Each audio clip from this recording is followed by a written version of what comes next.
وصدق رسوله النبي الأمين الكريم ونحن على ذلك لمن الشاهدين والشاكرين والحمد لله رب العالمين۔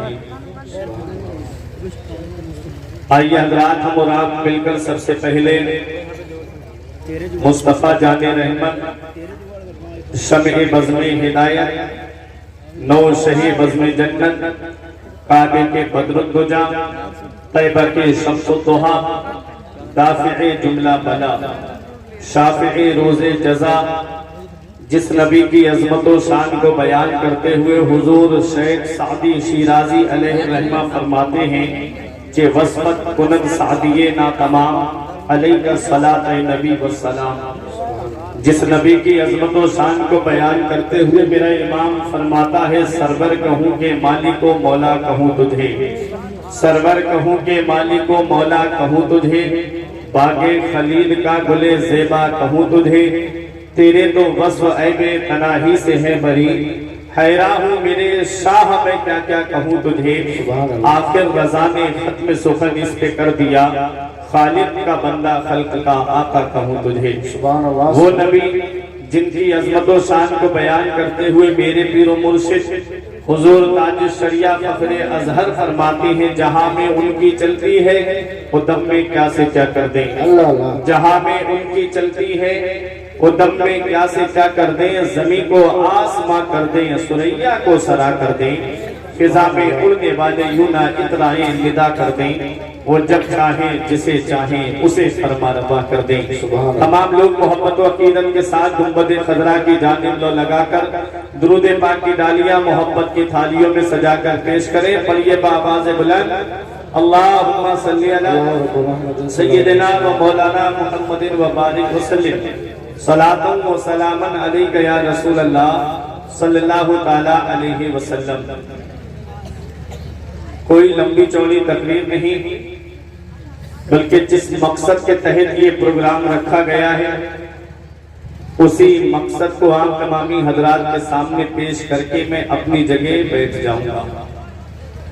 میرے بعد بھی آپ کو بہترین خطاب، خصوصی خطاب خطیب اہل سنت حضرت علامہ مفتی بلال صاحب قبلہ بلاسپور رامپور کی سرزمین سے جو تشریف لائے ہیں ان کا خطاب نایاب سماعت کر کے آج اپنے نامہ اعمال میں نیکیوں کا اضافہ کرنا ہے۔ یہ آپ دیکھ رہے ہیں حفاظ کرام، علماء کرام، ائمہ مساجد، شاہباد اور اس کے قرب و جوار کے اکثر کے چہرے میں پہچان رہا ہوں اور وہ مجھے پہچان رہے ہیں۔ میں سب کی دعائیں لے کر کے کچھ آپ حضرات کے سامنے لب گشائی کرنے کی کوشش کر رہا ہوں۔ میں جب سے یہاں بیٹھا ہوں، کافی وقت سے بیٹھا ہوں میں ممبر نور پہ، میں یہ جو سامنے جو تھوڑے سے بچے بیٹھے ہیں نا وہ افراتفری کا ماحول بنائے ہوئے ہیں۔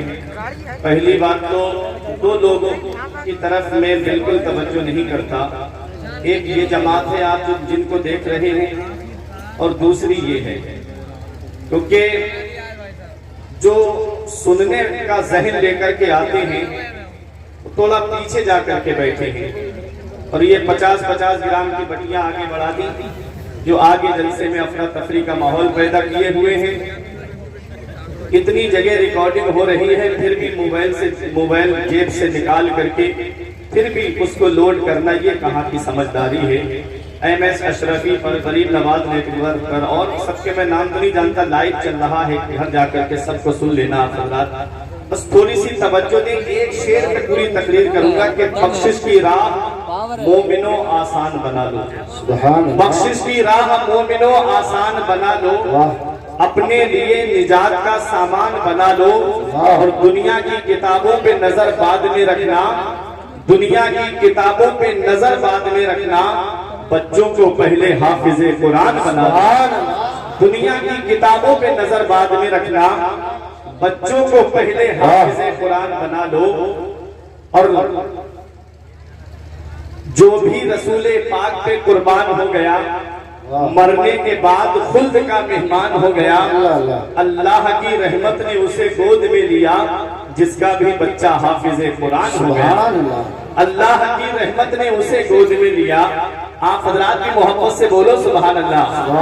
اب خاموشی بالکل نہیں چلے گی، اب ایک بھی مجمع میں خاموش نہیں رہے گا کہ جو بھی رسول پاک پہ قربان ہو گیا، مرنے کے بعد خلد کا مہمان ہو گیا، اللہ کی رحمت نے اسے گود میں لیا۔ ارے جس کا بھی بچہ حافظ قرآن ہو گیا، اللہ کی رحمت نے اسے گود میں لیا۔ جس کا بھی بچہ حافظ قرآن ہو گیا، یہ حفاظ کرام ہیں، علماء کرام ہیں۔ ابھی مفتی وسیم صاحب قبلہ سے آپ نے بہترین خطاب علم دین کی فضیلت پہ سماعت کیا ہے۔ ان کے خطاب ہی سے میں ایک راستہ چن کر کے آپ تمامی حضرات کے سامنے کچھ لب کشائی کر رہا ہوں۔ کوئی تمہیدی کلمات نہیں، کوئی آپ کا وقت ایک منٹ کا بھی میں ضائع نہیں کروں گا۔ حضرت نے علم دین پہ تقریر کی ہے، اب اسی علم کے تعلق سے میں ایک حدیث پڑھتا ہوں۔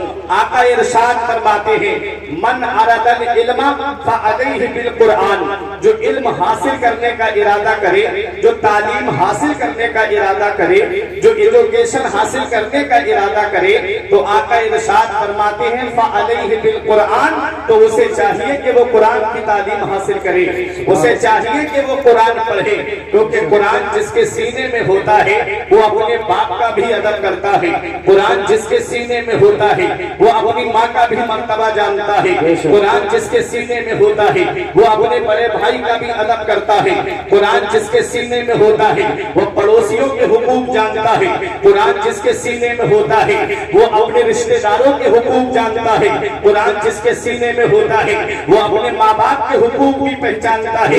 اے میرے پیارے مسلمانوں، یہ تو آج ہم نے اپنی سوچ بنا رکھی ہے، یہ تو آج ہم نے اپنا ذہن بنا رکھا ہے کہ جب ہمارے بچے بولنے کے لائق ہوئے، جب ہمارے بچے چلنے کے لائق ہوئے، ہم نے سوچا کہ اسے ڈاکٹر بنائیں گے، کوئی کہتا ہے اسے انجینئر بنائیں گے، کوئی کہتا ہے اسے پروفیسر بنائیں گے۔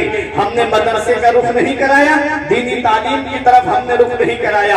حضرات، جب بچہ قرآن پڑھا ہوا نہیں ہوگا، جب بچہ علم دین حاصل کیے ہوئے نہیں ہوگا، تو یونیورسٹی میں ایمان کے لٹیرے بیٹھے ہوئے ہیں، کالجوں کے اندر ایمان کے لٹیرے بیٹھے ہوئے ہیں۔ ہاں وہ کالج جہاں پر انگلش میڈیم کو فروغ دیا جاتا ہے، جہاں عیسیٰ از دا گاڈ پڑھایا جاتا ہے کہ عیسیٰ علیہ السلام کو خدا کا بیٹا بتایا جاتا ہے، ہمارا قرآن کیا کہتا ہے؟ ہمارا قرآن کہتا ہے کہ عیسیٰ علیہ السلام اللہ کے بیٹے نہیں ہیں، عیسیٰ علیہ السلام اللہ کے پیغمبر اور اس کے بندے ہیں۔ حضرات، یہ پیغام تو وہ بچہ جانے گا نا جو قرآن پڑھے ہوئے ہوگا، جو قرآن کی تعلیم سے آراستہ ہوگا۔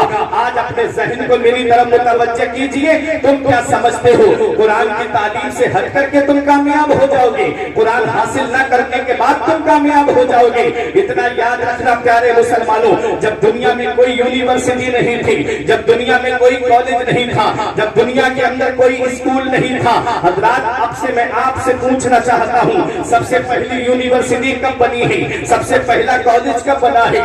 سب سے پہلا اسکول کب بنا ہے؟ آپ بتاؤ مجھے پیارے مسلمانوں، سب سے پہلی یونیورسٹی کتنے سال کی ہوگی؟ یہ یونیورسٹیز کی عمر کتنی ہے؟ 400 سال ہے، 500 سال سے زیادہ اس یونیورسٹیوں کی عمر نہیں ہے۔ جب 500 سال سے پہلے کوئی یونیورسٹی نہیں ہے، 500 سال سے پہلے جب کوئی کالج نہیں ہے، تو کوئی انجینئر بھی نہیں ہوگا، کوئی آرکیٹیکٹ بھی نہیں ہوگا، کوئی انجینئر نہیں ہوگا۔ تو اب آپ مجھے بتاؤ، جب کوئی یونیورسٹی نہیں ہے، سب سے پہلی جامعہ ازہر ہے، یونیورسٹی تو اب بنی ہے، یہ علماء بتائیں گے وہ بھی پہلے مدرسہ تھا۔ حضرات، تو اب اپنے ذہن کو قریب کریے گا، میں ایک الگ سے آپ کے ذہن میں ایک بات بٹھانا چاہتا ہوں کہ ہمارے قرآن کی شان کیا ہے۔ آج ہم قرآن چھوڑ کے دنیاوی تعلیم کی طرف جا رہے ہیں۔ میں دنیاوی تعلیم کا منکر نہیں ہوں، آج کے دور میں ضرورت ہے اس تعلیم کی بھی، لیکن پہلے بیسک تعلیم دلائیے، پہلے اپنے مذہب کی تعلیم دلائیے، پہلے اپنی شریعت کی تعلیم دلائیے، پہلے اپنے مذہب کی تعلیم قرآن اپنے بچے کو سکھائیے۔ اس لیے کہ اے میرے پیارے مسلمانوں، 400-500 سال پہلے جب کوئی یونیورسٹی نہیں ہے تو کوئی آرکیٹیکٹ بھی نہیں ہوگا، کوئی انجینئر بھی نہیں ہوگا۔ تو اب آپ مجھے بتاؤ، یہ تاج محل بنانے والا کون ہے؟ یہ قطب مینار بنانے والا کون ہے؟ یہ دہلی کی جامع مسجد بنانے والا کون ہے؟ ارے یہ قطب مینار بنانے والا کون ہے؟ تو تمہیں بھی یہ کہنا پڑے گا، اس وقت جب کوئی یونیورسٹی نہیں تھی تو تاج محل بن رہا تھا، قطب مینار بن رہا تھا، دلی کی جامع مسجد تعمیر ہو رہی تھی، آگرے کا تاج محل بن رہا تھا۔ یہ کسی اور